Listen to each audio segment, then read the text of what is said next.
এক গ্রামে ৩ ভাই বসবাস করত। তাদের মধ্যে বড় ২ ভাই ছিল বেশ রোগাপাতলা, কিন্তু ছোট ভাইটি ছিল ঠিক উল্টো, অত্যন্ত স্বাস্থ্যবান, বলবান এবং সাহসী। একদিন হঠাৎ জঙ্গল থেকে একটি বিশাল সিংহ লোকালয়ে চলে আসে এবং অসাবধানতাবশত গভীর এক গর্তে পড়ে যায়। গ্রামবাসী সিংহটিকে দেখে প্রথমে আতঙ্কিত হলেও পরে সিদ্ধান্ত নেয় যে প্রাণীটিকে না মেরে জীবিত উদ্ধার করে জঙ্গলে ছেড়ে দেওয়া হবে। কিন্তু সমস্যা দেখা দিল উদ্ধার পদ্ধতি নিয়ে। কেউ একজন গর্তে নেমে সিংহটিকে দড়ি দিয়ে বাঁধলে তবেই তাকে উপরে টেনে তোলা সম্ভব। উপস্থিত সবার মনে একটাই ভয়, গর্তে নামলে যদি সিংহটি আক্রমণ করে বসে। গ্রামবাসীর এই দ্বিধা ও ভয়ের মাঝে একজন বলে উঠল, এই অসাধ্য সাধন করার মতো সাহস কেবল ওই ৩ ভাইয়ের ছোট ভাইয়েরই আছে।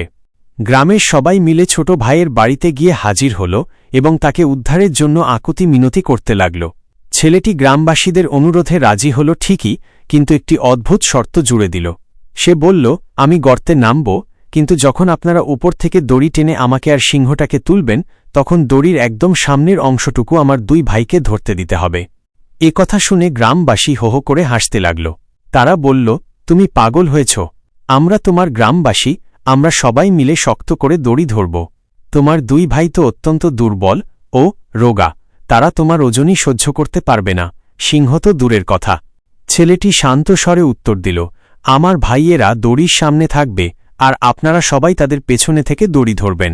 এই শর্ত না মানলে আমি নামব না। অগত্যা গ্রামবাসী রাজি হল। পরিকল্পনা মতো ছেলেটি গর্তে নামল এবং জীবনের ঝুঁকি নিয়ে সিংহটিকে দড়ি দিয়ে বাঁধল। এরপর যখন টেনে তোলার সময় হল তখন দেখা গেল এক অভাবনীয় দৃশ্য। সিংহটি উপরে উঠে আসতেই তার গর্জন আর ভয়ে গ্রামবাসী দড়ি ছেড়ে যেদিকে পারল দৌড়ে পালিয়ে গেল। কিন্তু ছোট ভাইয়ের ওই রোগা ২ ভাই দাঁতে দাঁত চেপে দড়ি ধরে রাখল। তারা তাদের ভাইকে একা ফেলে যায়নি। কিছুক্ষণ পর ছেলেটি নিরাপদে গর্ত থেকে উঠে এল এবং পলায়নরত গ্রামবাসীদের উদ্দেশ্যে বলল, ভয় পাওয়ার কিছু নেই, সিংহটি বাঁধা আছে। এরপর সে গ্রামবাসীদের দিকে তাকিয়ে মুচকি হেসে বলল, আপনারা দড়ি ছেড়ে দিয়েছিলেন কারণ আপনাদের কাছে এটা ছিল শুধু একটি কাজ বা কৌতূহল, কিন্তু আমার ভাইদের কাছে এটা ছিল তাদের ভাইয়ের জীবন।